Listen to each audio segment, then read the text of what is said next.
Le thème de ce message, le titre de chrétien, qu'est-ce que cela signifie pour vous? Plusieurs personnes dans le monde se sont donné elles-mêmes le titre de chrétien, et ce sans savoir vraiment ce que signifie ce titre. De fait, la majorité des religions traditionnelles, des dénominations, des assemblées locales et plusieurs autres organisations du christianisme, pour la majorité de ces organisations religieuses soi-disant chrétiennes, toutes ces organisations vivent séparées les unes des autres en raison de leurs opinions qui sont opposées face à plusieurs doctrines bibliques et à leurs enseignements qui ne sont pas toujours en conformité avec les vérités uniques des Saintes Écritures. Donc nous pouvons affirmer sans se tromper que le christianisme en général est alimenté par des pensées humaines traditionnelles et non selon la vérité unique de la parole de Dieu. Faut-il en conclure plutôt que le christianisme est un échec, étant donné que ceux qui se réclament de Christ se sont divisés eux-mêmes en formant des religions, des dénominations, des assemblées locales et toutes sortes d'organisations religieuses qui se disent du christianisme. Ce n'est pas le christianisme, ni les principes et les ordonnances de la parole de Jésus-Christ qui sont un échec et qui ont fait faillite, mais plutôt les chrétiens eux-mêmes, qui se sont enfermés dans des principes religieux qui ont conduit à la division du corps de Christ, qui est son Église. Le moins qu'on puisse dire, c'est que la chrétienté, en général, n'a pas vraiment cru en la parole de Jésus-Christ, qui est le fondement même de l'unité de son corps qui doit être conduit par son esprit dans une même foi et une même espérance. La parole du Seigneur Jésus est admirable, car elle nous enseigne l'obéissance à notre Dieu créateur, et elle est une démonstration parfaite de l'amour de Dieu pour ses élus. De surcroît, tous les rachetés de Christ reçoivent en eux l'esprit de la grâce, qui nous amène directement dans l'amour fraternel, l'amour de la vérité et l'amour des âmes perdues. Pour la majorité des religions, des dénominations et les organisations qui se réclament du christianisme, celles-ci trouvent que la morale chrétienne est très acceptable, bien plus qu'elle devrait être applicable dans la vie de tous les êtres humains. Mais malheureusement, les chrétiens se sont mordus les uns les autres par des présomptions sur des frères et des sœurs qui n'étaient pas de leur organisation. Tout cela est issu de leurs pensées humaines traditionnelles, et plusieurs membres de ces organisations religieuses ont même calomnié des frères et des sœurs nés du même esprit qu'eux. En agissant ainsi, les membres de ces organisations ont abandonné celui qui est la source et l'inspiration de ce qu'est un véritable chrétien, qui est d'abord et avant tout un disciple devenu enfant de Dieu par l'Esprit de Jésus-Christ qui vit en lui et pour sa gloire. Il est écrit en Romains chapitre 8 et verset 14, « Car tous ceux qui sont conduits par l'Esprit de Dieu sont fils de Dieu. » Toi qui écoutes ce message de vérité, es-tu conduit par l'Esprit de Dieu? Ou par des principes religieux de ta tradition qui a formé des chrétiens de nom et non des véritables chrétiens nés de l'Esprit? Peut-être es-tu un membre de ces organisations religieuses qui déclarent que leur baptême est le seul moyen pour devenir un enfant de Dieu. Souviens-toi que le pécheur repentant, qui était à la droite de Jésus-Christ au calvaire, n'a jamais reçu le baptême d'eau, mais qu'il est entré immédiatement dans le paradis par la simple parole du Seigneur Jésus, qui lui a dit « Aujourd'hui même, tu seras avec moi dans le paradis ». Peut-être es-tu un membre d'une organisation qui déclare que le simple fait d'accepter Jésus-Christ comme sauveur personnel est suffisant pour devenir chrétien. Si tel serait le cas, la grâce de Dieu accordée à un pécheur non méritant viendrait de perdre tout son vrai sens biblique. Tu dois comprendre que ce n'est pas le baptême d'une religion, le baptême d'eau de celle-ci, qui fait d'une personne un enfant de Dieu et un chrétien, ni le fait d'accepter Jésus-Christ comme notre sauveur personnel, et ce par notre propre décision humaine. Si tel serait le cas, nous ne pourrions plus dire que le salut vient uniquement de la miséricorde et de la grâce de Dieu accordée à un pécheur non méritant. Seul le baptême du Saint-Esprit peut faire d'une personne un enfant de Dieu sous la grâce et un véritable chrétien. Écoute bien ce que déclare l'Épître aux Romains au chapitre 8 et le verset 16 où il est écrit « L'Esprit lui-même rend témoignage à notre esprit que nous sommes enfants de Dieu. » Peut-être te déclares-tu toi-même chrétien et que tu ne réalises pas que de porter le nom, le titre de chrétien, c'est de porter le nom de Jésus-Christ publiquement. En as-tu réellement le droit? Car comme chrétien, tu dois garder dans ton cœur la parole de Jésus-Christ et vivre en conformité avec les vérités uniques des Saintes Écritures. Écoute bien ce que déclare Jésus-Christ aux Juifs qui avaient cru en lui dans l'Évangile de Jean au chapitre 8 et le verset 31. Il dit aux Juifs qui avaient cru en lui, « Si vous demeurez dans ma parole, vous êtes vraiment mes disciples. » Toi qui écoutes ce message, connais-tu vraiment la parole du Seigneur Jésus? Ou peut-être que tu es une personne qui, par ton imagination fertile, tu as formé à ton esprit une sorte de spiritualité issue de ta religion traditionnelle ou des enseignements de ta dénomination religieuse basés sur des principes humains et des œuvres qui n'ont aucune valeur devant Dieu. Tu dois comprendre que la seule valeur qui compte devant Dieu, c'est l'œuvre parfaite de la rédemption de son Fils Jésus-Christ, qui a le pouvoir de racheter ses brebis au prix de son sang précieux, versé à la croix du Calvaire. Il est écrit en Éphésiens chapitre 1 et le verset 7, « En lui, c'est-à-dire en Jésus-Christ, nous avons la rédemption par son sang, le pardon des péchés, selon la richesse de sa grâce. » Si tu n'as pas en toi la certitude, par l'Esprit de Dieu, que tes péchés sont lavés par le sang précieux de Jésus-Christ, tu n'as pas le droit de porter le nom de chrétien. Et un jour ou l'autre, le Seigneur devra te dire les paroles de l'Évangile de Matthieu au chapitre 7 et le verset 23.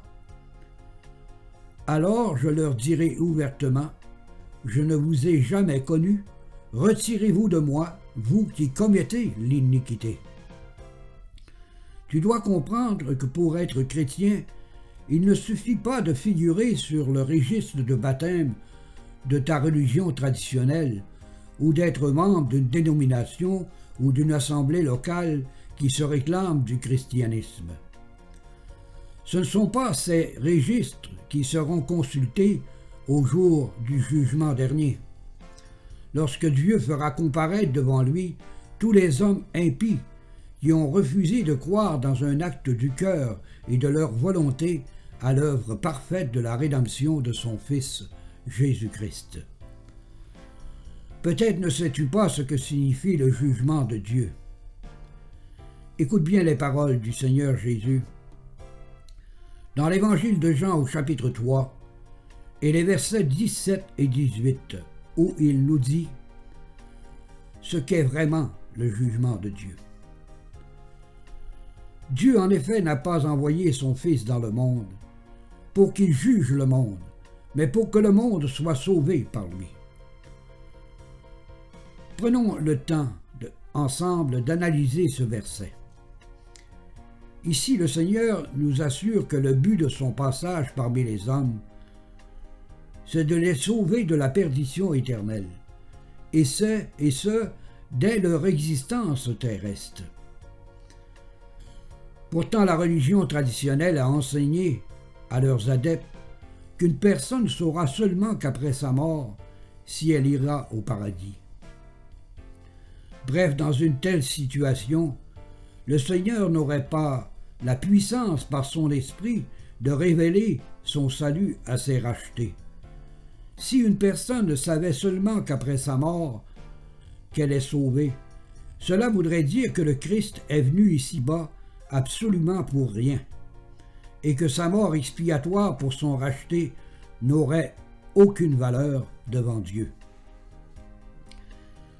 Poursuivons notre étude du passage du chapitre 3 de l'Évangile de Jean et le verset 18, où Jésus nous dit « Celui qui croit en lui n'est point jugé, mais celui qui ne croit pas est déjà jugé parce qu'il n'a pas cru au nom du Fils unique de Dieu. » Analysons ensemble ce passage. Ici, le Seigneur déclare la provenance du jugement de Dieu qui est basé sur l'œuvre rédemptrice de son Fils Jésus-Christ. Lorsque le Seigneur déclare que celui qui croit en lui, il ne parle pas ici d'une croyance intellectuelle en l'existence de Dieu, ni d'une croyance intellectuelle sur son passage ici-bas pour mourir à la croix pour sauver les pécheurs perdus. Cette croyance n'a jamais sauvé personne, car la majorité des religions, des dénominations et des organisations qui se réclament du christianisme croient toutes en Dieu et que Jésus-Christ est mort sur une croix pour les pécheurs perdus.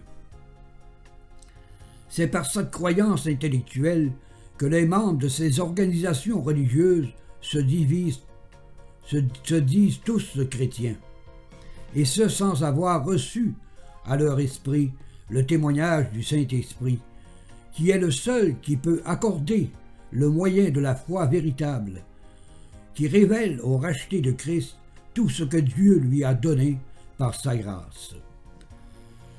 Car il est écrit en 1 Corinthiens chapitre 2 et le verset 12, « Or nous n'avons pas reçu l'Esprit du monde, mais l'Esprit de Dieu, afin que nous connaissions les choses que Dieu nous a données par sa grâce. » C'est un fait biblique indiscutable.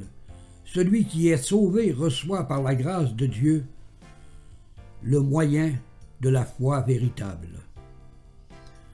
Dans tout ce que Jésus-Christ a accompli pour lui, et toute sa vie est modelée sur les enseignements et les directives uniques de la parole de son Maître et Seigneur de sa vie, Jésus-Christ. De plus, celui qui a reçu l'Esprit du Christ a parfaitement le droit de se dire chrétien, parce que l'Esprit de Christ habite en lui pour l'éternité. Le processus du salut vient directement de la volonté de Dieu à l'égard de son élu. Et nous sommes bien loin de la religion traditionnelle ou des constitutions humaines des dénominations et des organisations religieuses du monde des ténèbres. De fait, les membres de ces organisations traditionnelles religieuses n'ont aucune assurance du salut éternel en Jésus-Christ, car plusieurs se sont attachés à des principes humains dans le but d'arriver à Dieu par leur propre décision, comme celle d'accepter Jésus-Christ comme leur sauveur personnel, de mettre leur confiance en Dieu et d'accepter la grâce divine par la foi, et ce avant même d'être sauvés. Une telle pratique n'a rien de la vérité de la parole de Dieu. Cette fausse conception biblique vient de la pensée du libre arbitre de l'homme. Si l'homme déciderait de lui-même d'entrer dans la grâce divine par sa propre décision, ce n'est plus Dieu qui déciderait d'offrir sa grâce à qui il fait miséricorde et de qui il a compassion. Écoutez ce que déclare Dieu dans sa parole au sujet de son salut. En Romains chapitre 9 et les versets 15 et 16, il est écrit Car il dit à Moïse, « Je ferai miséricorde, et j'aurai compassion de qui j'ai compassion. » Et le verset 16 ajoute, « Ainsi donc cela ne dépend ni de celui qui veut, ni de celui qui court, mais de Dieu qui fait miséricorde. » Ce passage ne laisse aucune place au libre arbitre de l'homme, qui déciderait de lui-même de devenir un enfant de Dieu sous la grâce, en courant vers Dieu et en lui disant « J'accepte ta grâce avant même que tu me l'accordes. » Par une telle réflexion humaine, nous venons de dire à Dieu « Ce n'est pas toi qui as décidé de m'accorder ta grâce, mais c'est moi qui a décidé de devenir un enfant de Dieu et un chrétien. » Dans une telle situation, la grâce de Dieu n'existe plus, ni sa miséricorde et sa compassion envers son élu prédestiné à vivre éternellement en Jésus-Christ.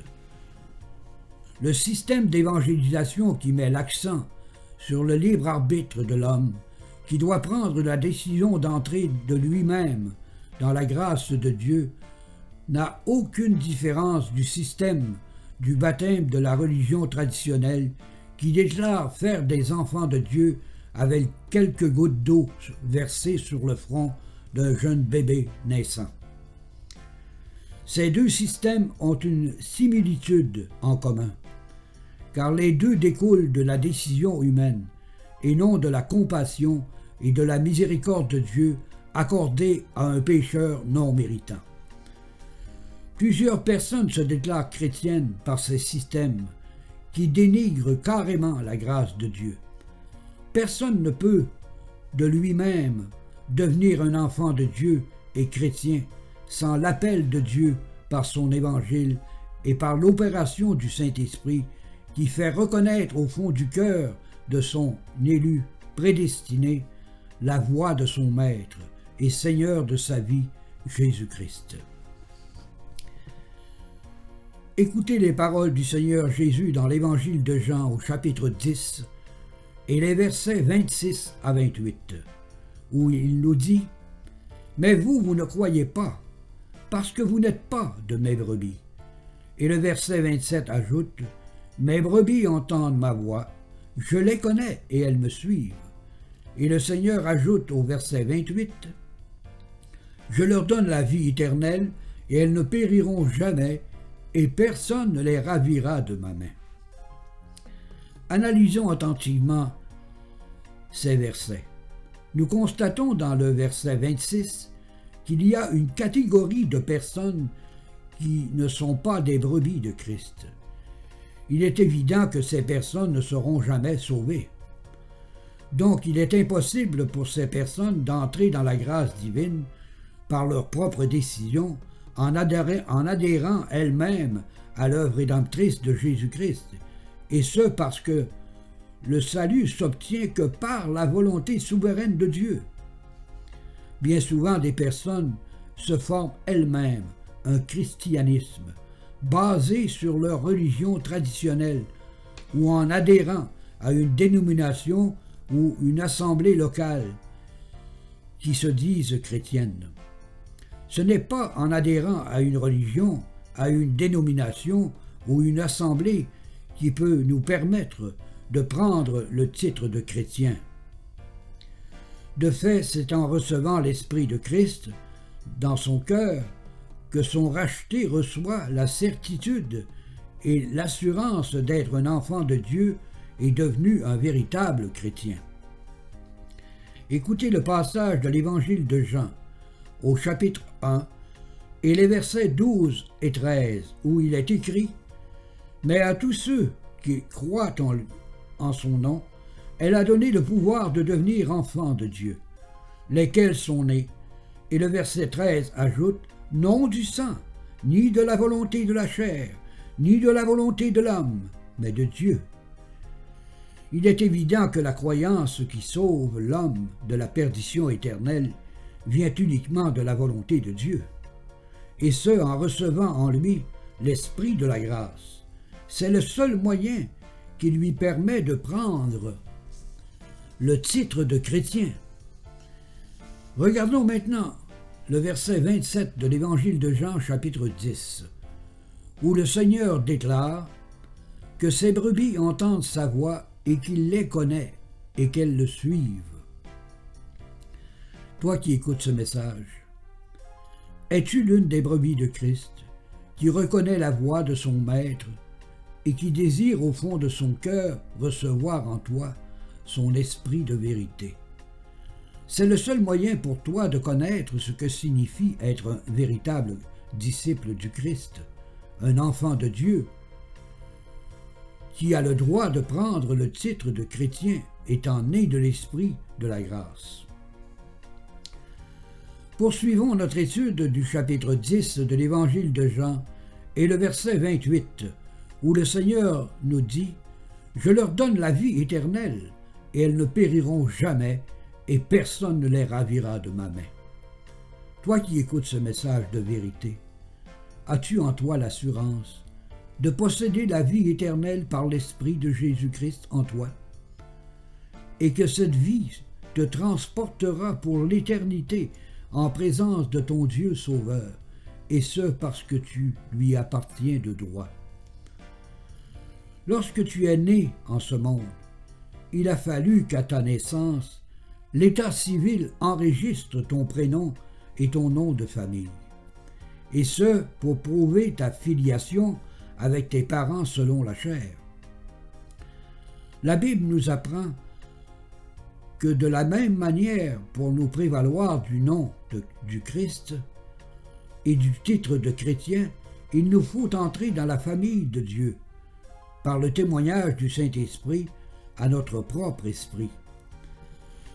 Car il est écrit en Romains chapitre 8 et les versets 14 à 16, « Car tous ceux qui sont conduits par l'Esprit de Dieu sont fils de Dieu. » Et le verset 15 ajoute, « Et vous n'avez pas reçu un esprit de servitude pour être encore dans la crainte, mais vous avez reçu un esprit d'adoption par lequel nous crions « Abba, Père ». Le mot « Abba » signifie « Père ». Et le verset 16 nous dit « L'Esprit lui-même, c'est-à-dire Dieu lui-même, rend témoignage à notre esprit que nous sommes enfants de Dieu. » Toi qui écoutes ce message, as-tu reçu en toi le témoignage de l'Esprit de Dieu? As-tu en toi l'assurance de la vie éternelle, que tes péchés sont tous pardonnés et lavés dans le sang précieux que Jésus-Christ a versé pour toi à la croix du Calvaire? Ou peut-être crains-tu encore la mort et l'au-delà? Si tu vis dans une telle pensée de doute et de crainte, c'est parce que Jésus-Christ n'est pas en toi, par son esprit. Et de ce fait, tu n'as pas le droit de prendre le titre de chrétien, parce que tu n'es pas de la famille de Dieu. Tu dois comprendre que nous ne sommes pas chrétiens parce que nous sommes meilleurs que les autres ou plus religieux, mais parce qu'il existe entre le Seigneur Jésus et ses rachetés une relation intime et quotidienne. Cette relation a été établie une fois pour toutes lorsque nous avons reçu en nous l'Esprit de la grâce et de vérité, qui nous a donné l'assurance d'être des enfants de Dieu pour l'éternité, et qu'il n'y aura jamais de condamnation pour nous, étant pardonnés de tous nos péchés.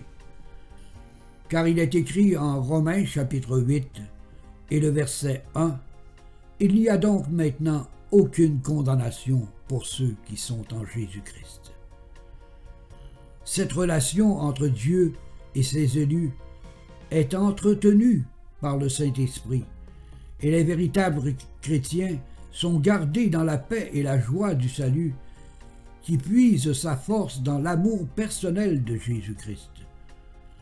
Et à cet amour, le véritable chrétien répond par l'amour de la parole de vérité qu'il garde dans son cœur. L'amour de Dieu dans le cœur du véritable chrétien est sa raison de vivre. Il ne vit plus pour lui-même, mais pour celui qui a tout accompli pour lui à la croix du Calvaire. Bref, l'amour de Dieu, c'est le secret de la vie intérieure du chrétien et de sa vie extérieure qui est remplie d'amour pour les âmes perdues. qui ont un grand besoin de connaître l'évangile de la gloire de Dieu, qui a le pouvoir de sauver son prochain de la perdition éternelle. De plus, le véritable chrétien reconnaît que Jésus-Christ a tous les droits sur sa vie, sur son cœur, son esprit, son âme et son corps qui est le temple de Dieu.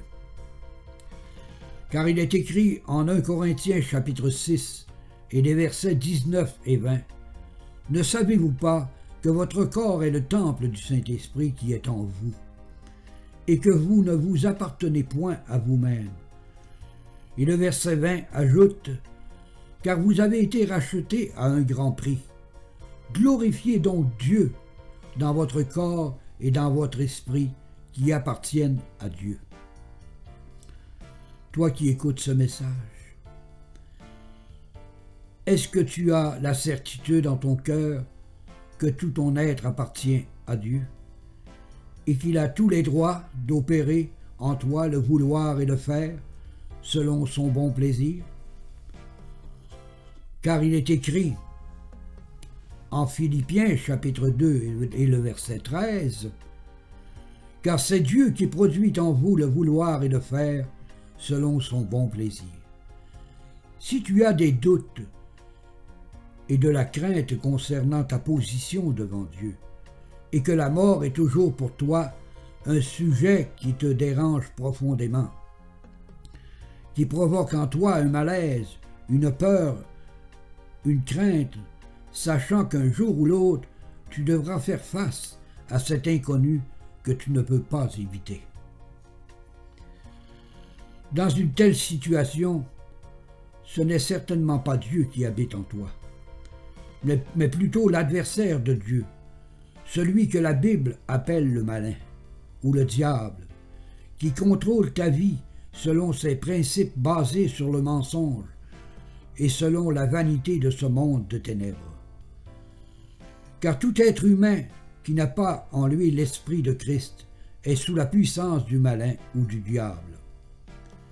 Et la parole de Dieu nous confirme ce fait malheureux en 1 Jean chapitre 5 et le verset 19, où il est écrit « Nous savons que nous sommes de Dieu et que le monde entier est sous la puissance du malin. » Croyez-moi, plusieurs personnes se sont donné le titre de chrétien, alors que leur vie est entre les mains du diable.